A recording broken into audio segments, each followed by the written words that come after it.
Blog Talk Radio.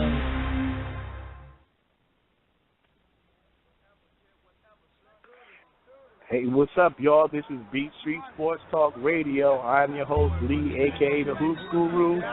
Got my man, my Mizzle, MKA, on the scene today.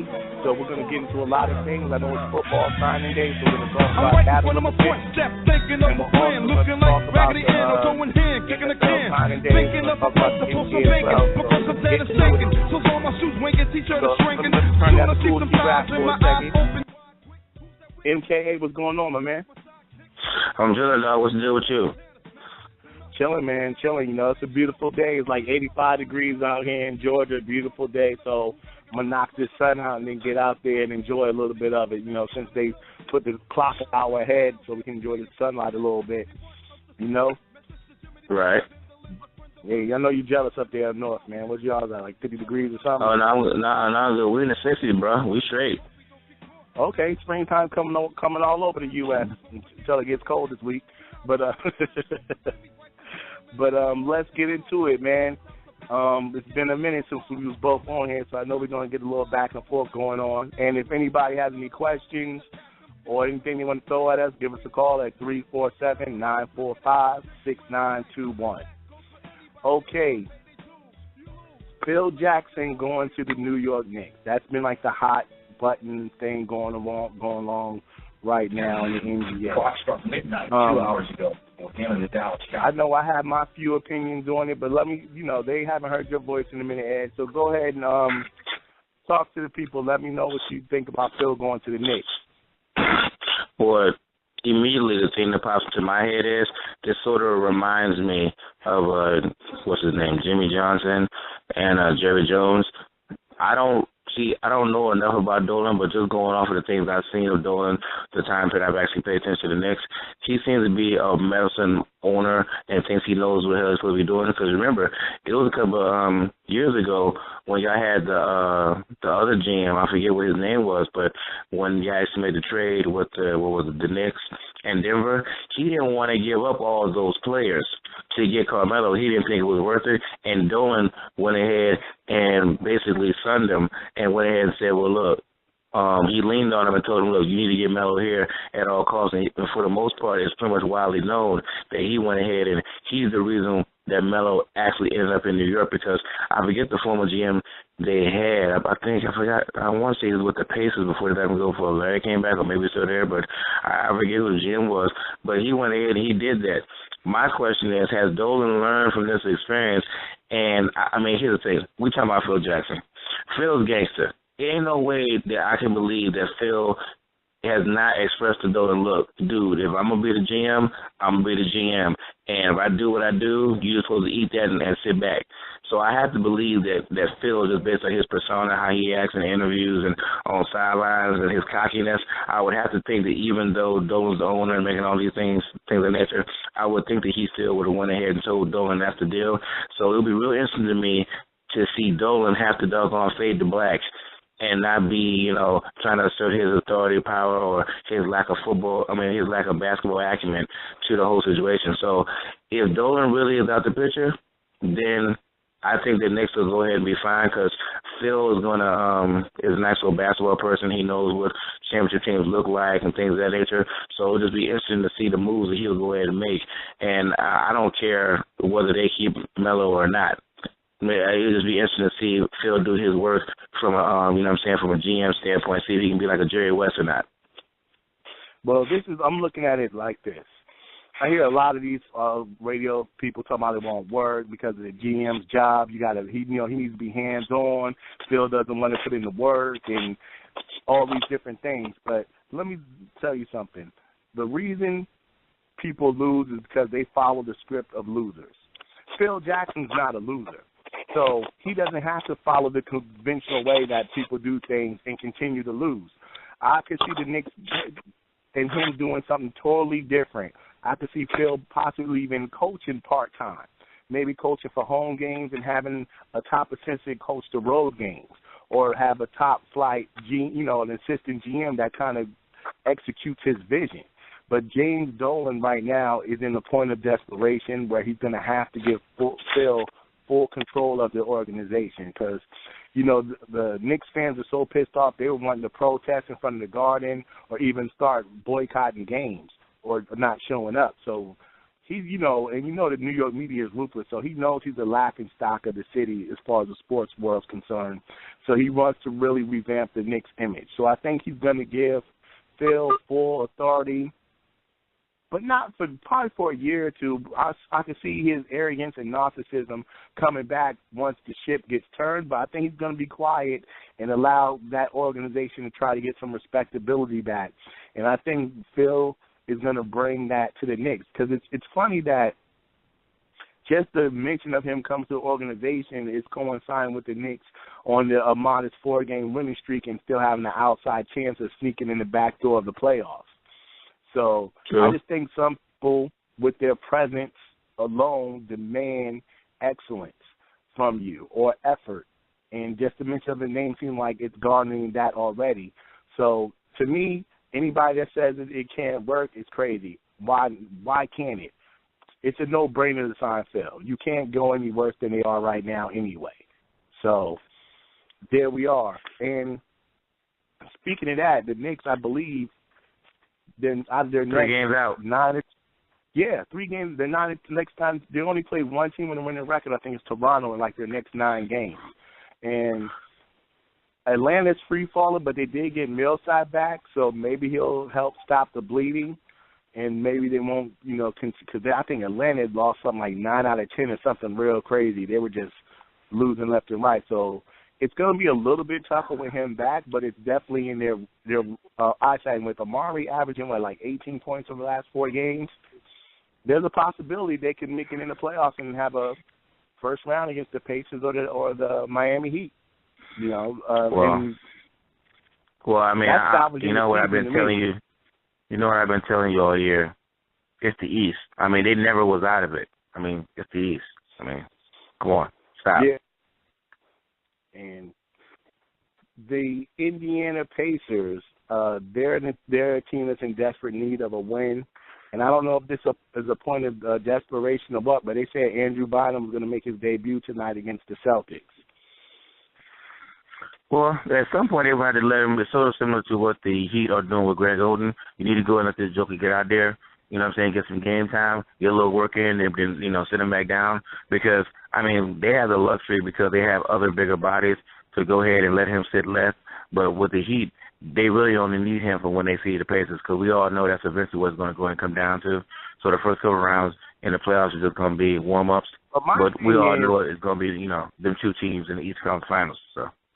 Why was he out? Because he was playing with Cleveland. He was, he had even like some 20 and 10 games. So why was he out so long with Indiana? Did he just get that much out of shape?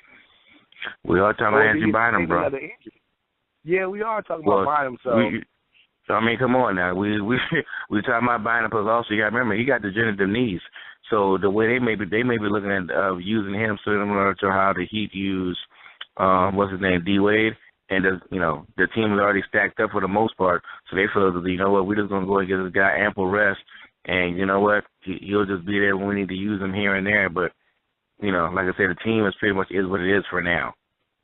If they get better, they need to get better in the, in the backcourt, more so the front court.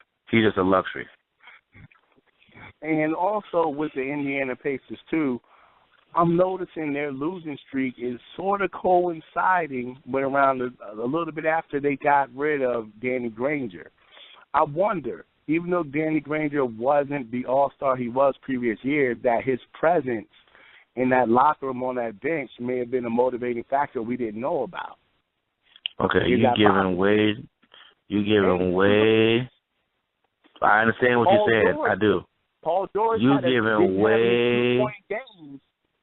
2-point game for Paul George? Well, here's the thing. Because of things going on with Braun and KD and, Blake Griffin stepping his game up and other people playing, and because it's Indiana, people have not been talking about how the bench has been not producing, how they've been not been able to hold on to leads, and also how him and the boy Stevens, a.k.a. Sir Lancelot, have basically kind of faded some, and then they winning games that they did before. Strictly just defense and just having more people. But definitely, doggone George has tapered off, and no one's really talking about it. They're just talking about the actual team, and they're not putting that pressure that they put on other superstars of their squads because one is Indiana, and also because of the fact it's the East. So no one really talks about the Pacers like that because they're not a real big media team opposed to the Heat. Because the Heat lost 3 games, the Pacers lost 4, and you swear it'd be vice versa. As bad as talking about the doggone Heat when they lose games. Yeah, but that 2-point game they had against the Bobcats is unacceptable. And he had another weak game after that. I can't remember his point total, but it was another weak game as well. And I'm gonna tell you right now, I look at NBA TV and everything else, and nobody wants to say George's name. Like no one puts his name in there, even though I'm not a Melo fan. But no one gonna give him those superstar preferential treatment or negative comments. Because like everybody pretty much likes Indiana, and everybody really looks at him as like an actual team. But he doesn't get bashed in the public eye for now. So Paul George for a minute. Last week he did another thing that I thought was totally whack and totally something I think is a sign of the times today as opposed to the OG way that we know about in the 80s and the 90s. That he mentioned that he would like to get mentored by LeBron James. Here it comes. I knew he was gonna try to find some way to put that in here. As a professional basketball player, that is a leader of the top team, at the time had the best record in the NBA, that you would mention you want your adversary, the only team that's really between you and a championship, that you would want that guy to mentor you is total puss. Ridiculous. You would never hear that out of anybody coming out of the generations past. True or false? I'm going to say false, only because Jordan and Barkley and all them, they all hung out during the offseason, played poker pool and all this and like that, and they also all worked out together the same way that LeBron and KD. You're stuck up in the answer, right? You know what? So go ahead. I'll let you continue. Because I'm not sure of it now. And also because of the fact that KD and Bron, they was also going ahead working out, and doggone KD was getting, lambasted and killed and all stuff like that. You got to remember, I don't have no problem with Paul George doing, because the thing I always tell people that people don't want to never, look at, but it always rings true. To these guys, their sports that they play would be football and basketball in this particular, conversation. These are just like how we look at our jobs in our lives. These guys are playing basketball because it was their way to get the hood, take care of their family, things of nature, or because they was, giving, God-given measurables. A lot of these dudes, they don't have the love for the game like the fans do for the sport. They just happen to be physically gifted or whatever reason to go and play the sport. So their heart is really not as in it that deep. That's why you have guys who don't work in the game every year, guys who go ahead and you see them play, you don't ever feel as if that they're doggone leaving it all on the court, because of the fact that their heart really is in it. They're going to go ahead, lose a game by 20. Oh, okay, let me go and get my Maybach. Let me get my Bugatti. Let me meet that chick that I was talking to, that model, that that chick that was on that show last night. And next thing you know, they start living the life of Drake CD, the language and all that stuff. That's what they do. So for Paul George, a young guy who had some trouble that no one ever was talking about when he first got to Indiana, to now go ahead, and it first started when B. Shaw was on staff, and he told B. Shaw, well, look, I want to be good. What is it that, since you was with Kobe, what did Kobe do to go ahead and become a better player? Because I want to be just as good as Kobe.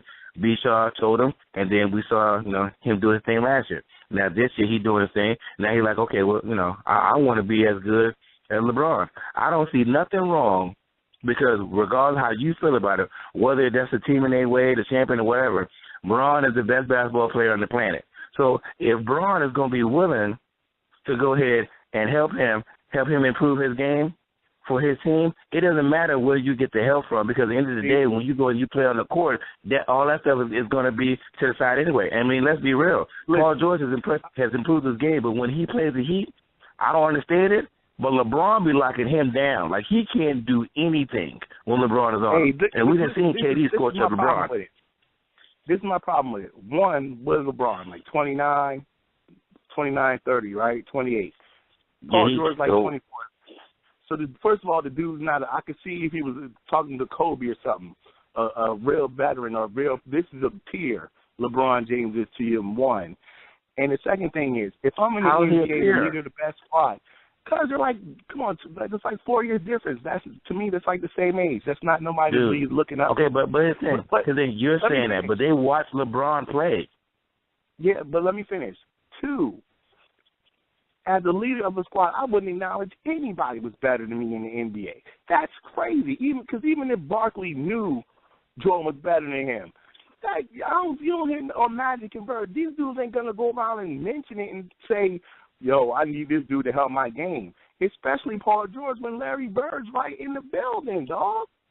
You got Larry Bird right in the house. Larry Bird and you gonna talk about LeBron? Larry Bird cannot teach Paul George how he can be a better player because they have 2 totally different skill sets, and Paul George can do things Bird can't do. So no, he can help him out. That just means Bird can teach him, and he can do it. He should be able to do it better because he has more athleticism. But Bird had a thinking man's game. But you got to think about it. To them, Bird is like the guy we've seen on tapes. LeBron is like real life. See, I know you don't want to hear this, but LeBron and who else? Let me think. Right now, I'm just gonna say LeBron. LeBron has entered that phase that Shaq was in, where it was guys in the league coming to the league who seen him, watched him play, and respected him, and they will communicate with him with basketball-related things and unbasketball-related things. I know you don't like to hear this because you're kind of like a LeBron hater, but LeBron is in that realm. Okay? So I'm just trying to get you to understand that cats are going to go ahead and respect Bron's game. Okay? They have so much respect for Bron and how he carries himself on and off the court. That's why they do that. That's the problem. And that's the problem. That's why the next thing we talk about. That's why I really mess with this next dude I'm gonna talk about. But that's the problem. And there's no love in sports, man. Not at this level. You should be like, I don't care how good you are. I'm coming at you, and I don't want nothing from you, dog. We could when it comes to this court thing, and that's why they're not gonna be able to beat him. It's not like you already know it's not like that no more. The old guys like Barkley complain all the time that all these guys are friends, and that's the reason why you don't have as many fights and the players not as physical because they all know each other from AAU. They all hang out and they chill together. And even though they did that back in the day, they wasn't as close as these guys are now. It's a way more friendlier league than what it was from back in the day. Hey, but just because these guys are cool, if you're not on my team, I don't mess with you. I don't want nothing from you. I want your MVP. I want you. That's how it has to be. No, it does not. Because even though you're saying that, doggone, Magic and Bird strictly kept that on the court. They wasn't doggone ignorant also like that doggone outside the court. So I'm saying, like, you gotta understand, if we would have went ahead, we would have Facebook and Twitter. What they said in the middle of the season.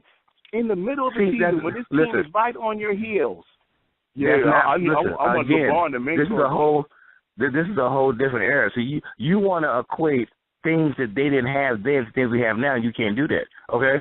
First, again, the money is different now. The entertainment value, the TV exposure, and also the social media. There was no social media. Trust me, if we would have had social media during them time periods, all this stuff that I always got to hear people talk about, oh, Jordan don't do this, everything always comes to what Jordan, Magic, and Bird do. Man, forget them dudes. Them dudes is over, done with. They help the league get to where it is. That's fine. Cats need to stop always using those 3 guys or Barkley or freaking Hakeem Olajuwon for what's wrong with the league, what the league ain't doing. It's a totally different league. The rules are different. The money's different. Entertainment factor, social media.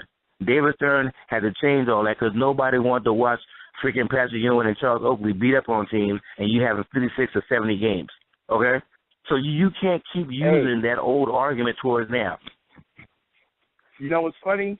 Speaking of that, there was a game like that Sunday, and that game was highly entertaining. It was probably one of the best rated games they had this year. This is the Bulls against the Miami Heat.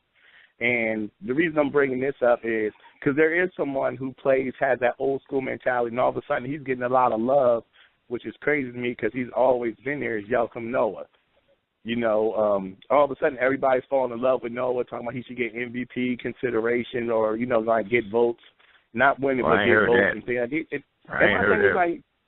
My thing is, why are y'all acting like this dude is new? Like, he's been here. This is the same dude teams looked over after he won back-to-back championships in college. And it kills me. It's like, for real, the dude's been in the league, what, like 5-6 years, and y'all just now just wait a minute now. Wait a minute now. He's always been looked upon as like a high-energy player and things of that nature, but come on now. This Joker's doggone getting triple-doubles like out the yin-yang, and look, I can't believe I'm about to say this. They're running their offense through Noah. They've never done that till this year, and this Joker doggone throwing dimes and everything better than Marcus Gasol, looking like a freaking European center. So that's why everybody said what they're saying, because the offense is being ran through him. He's getting more responsibility, and he's also, putting up. He's damn near a walking triple-double. He's never been this effective in this important part of the team. But after they got rid of Dang and Rose got hurt again, then that's what went ahead. What happened? If you've been watching basketball, Noah's the heart and soul of that team, just like he was the heart and soul of the Florida team. Even though Corey Brewer they had Horford and all Al those guys. Horford got drafted ahead of him. You can, when you look at the team, you know who the guy is that's keeping that engine running, who's keeping everybody engaged. And he's doing the same thing right now. But I'm sure you would have been one of those same people, because I know me and my mans was, when Noah came out there and they asked him after he signed his new deal, oh, you kind of playing kind of tentative. What's up? Oh, this is the pressure of me signing this big contract, I just feel this is different every time I'm on the court. So I'm sure you and other people was going to clown him and call him a punk and all other stuff, because he said that. But, that pressure is real. Like when you go to a different spot, you getting paid mad money, or you getting your loot.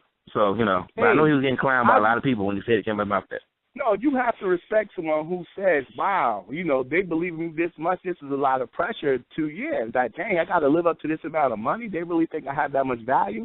A person that acknowledges that, to me, is showing that they want to live up to those expectations. So, there should be pressure in that regard. So, acknowledging that is cool, I think, personally, but it's just funny to me how everybody just having this epiphany like he just popped on the scene. But he's always been the same guy as far as the way he approaches the game.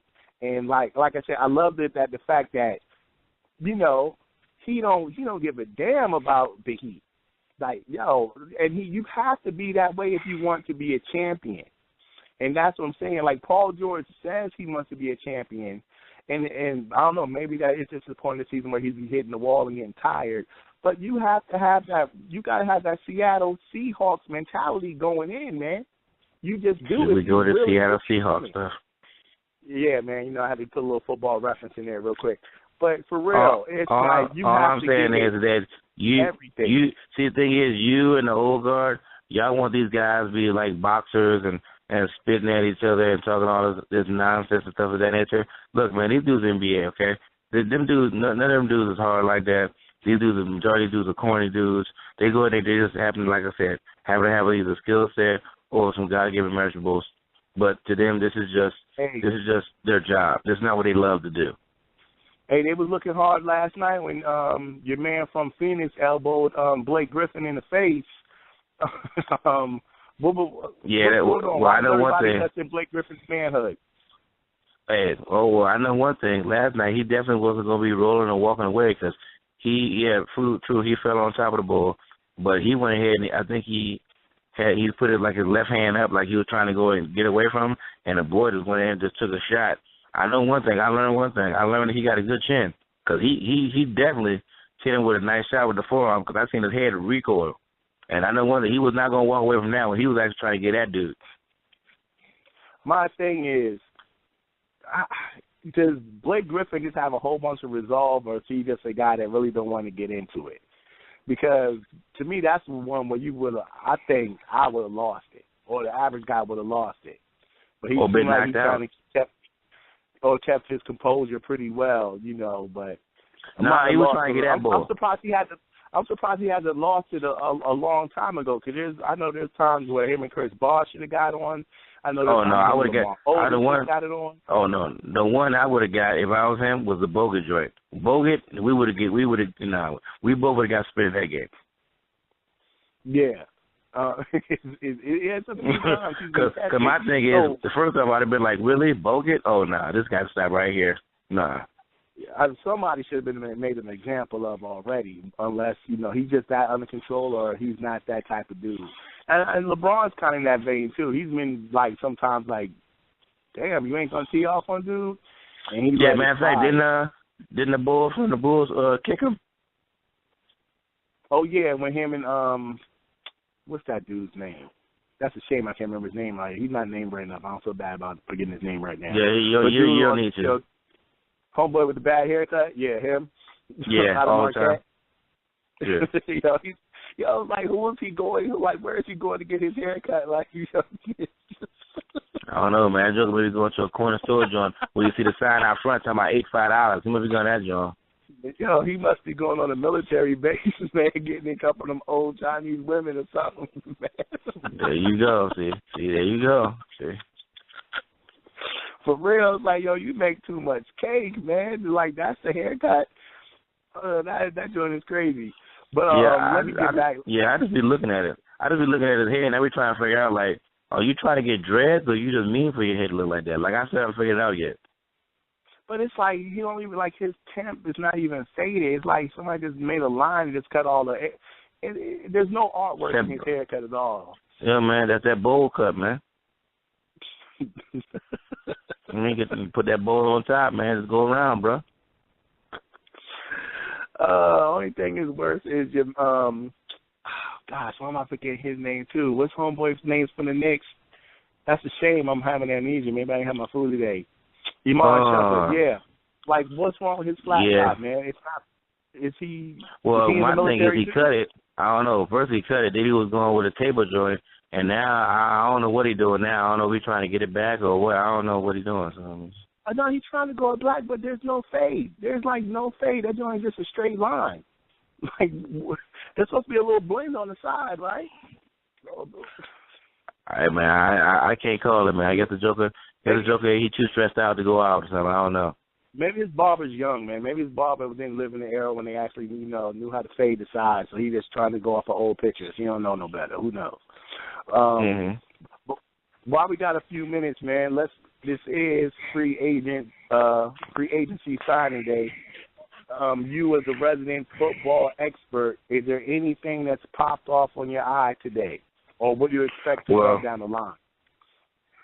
Well, the big thing is, national media, and especially in Dallas, the Cowboys released DeMarcus Ware, right? Yes, I did hear. I've seen it on Facebook as well. Cowboys are a little surprised. Well, yeah, they gonna be a little divided. I know the Cowboy fans. I know they were some type of way because I told them it's real simple. Ware had already made it simple. He said he wasn't taking a pay cut, but they could restructure his deal so that way he'll, he'll go ahead and get I guess I want to say another signing bonus. But, the Cowboys are already kind of strapped for cash, and it don't make no sense for you to pay a 31-year-old player, I think $12 or $13 million when he wasn't performing the same way.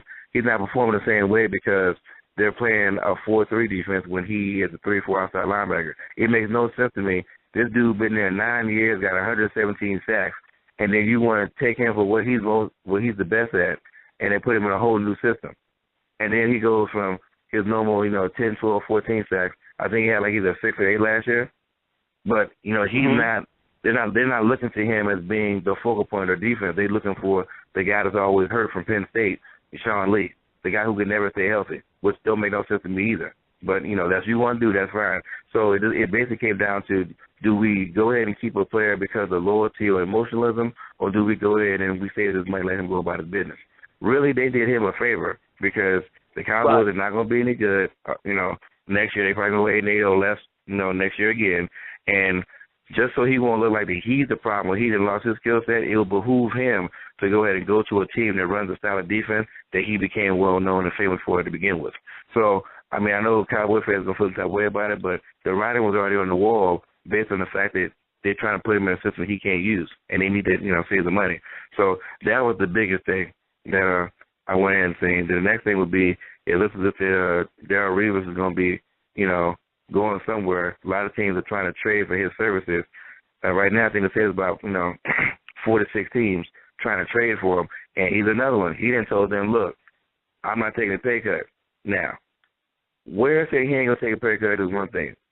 But Revis, Negro, you making $16 million a year. You getting quarterback money, okay? Wherever you go, you gonna have to take a pay cut, okay?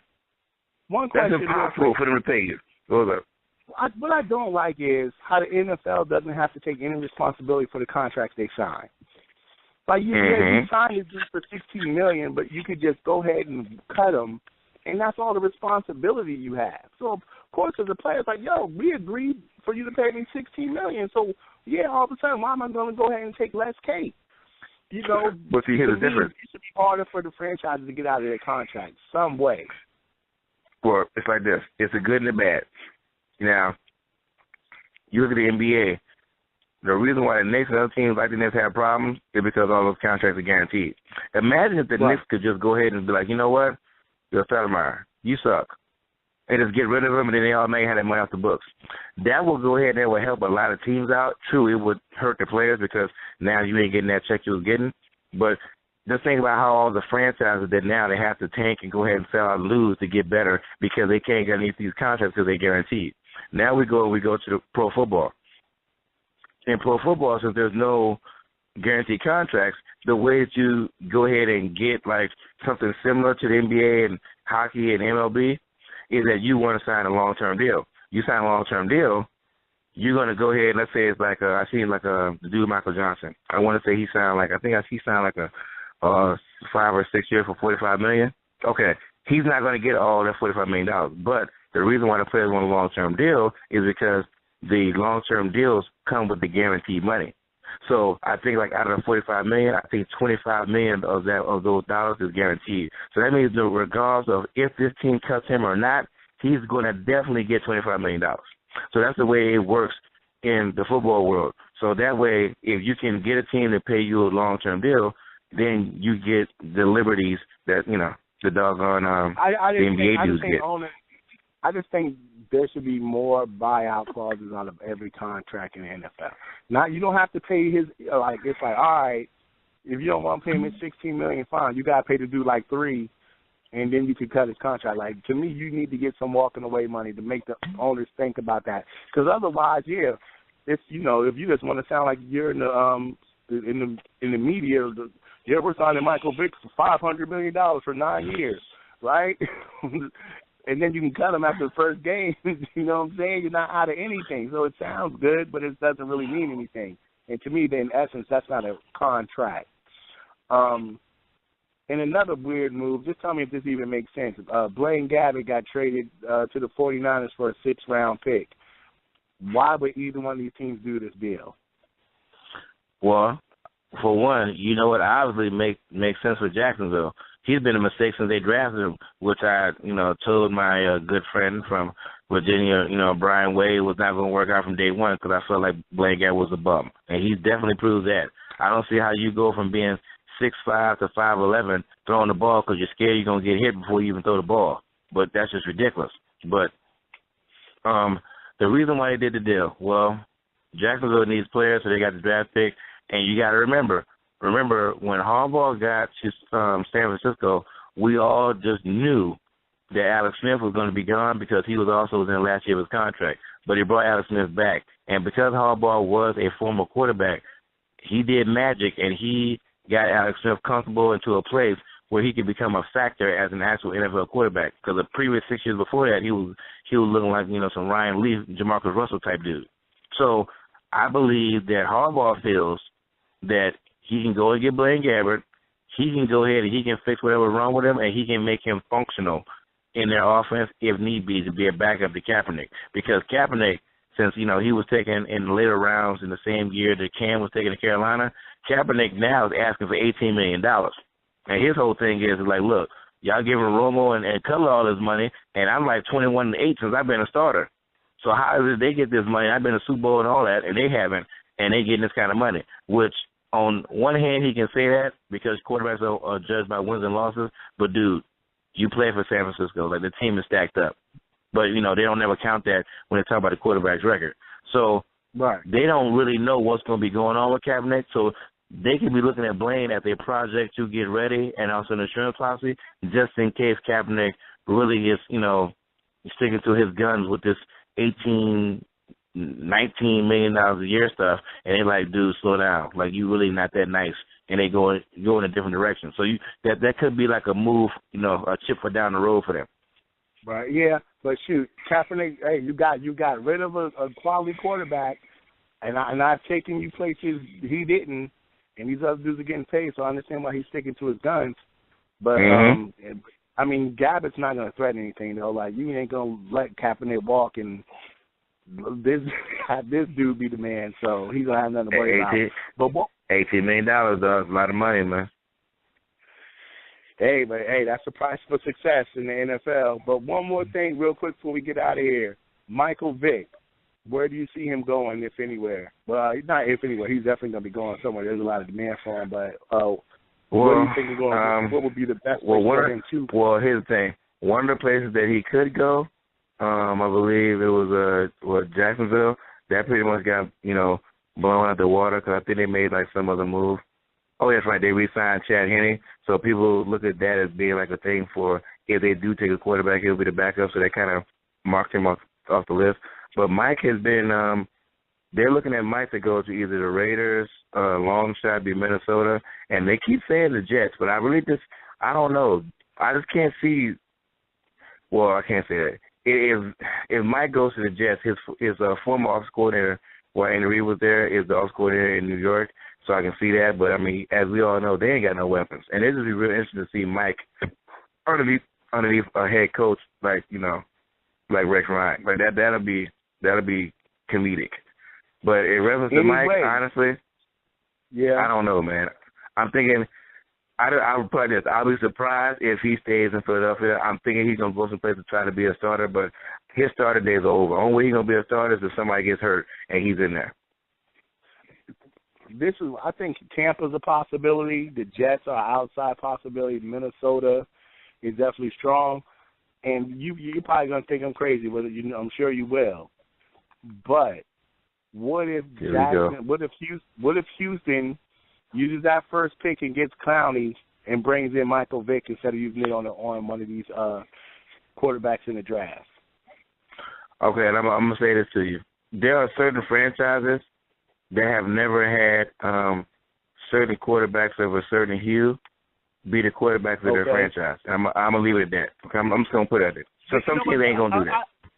I know that, but that franchise is kind of new, but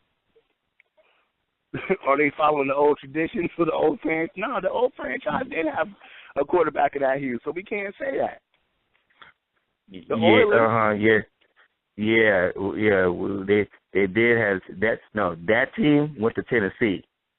Houston is a whole new franchise. Nah, but guy who's from Texas.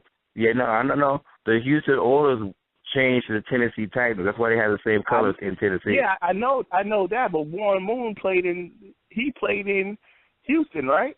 He didn't play in Tennessee. Yeah, he did play in Houston. Right.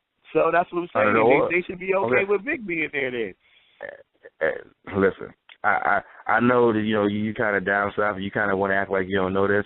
They are not bringing a brother to the Bible Belt that killed some dogs. Do you know how much revered dogs are in the South? Okay? You can't bring that joker down there. As much as they like to hunt down there, the old Yeller and Lassie and Benji, you cannot bring Mike Vick down there to the South. That's all they're going to talk about is that joker killing dogs all day. Would it be a bad move if they did? Yes. Mike Vick, even on that stack team, he's strictly a backup player. He is not capable of putting the team on his back or even being what they want to call nowadays the disrespectful term of being a game manager. He can't do it. He always does something silly, turns the ball over. His best chance, like I was telling you all last year, if he was going to prove to be a starter, was going to be with Chip Kelly, and he even screwed that up. He's done, man. He's another wasted talented position.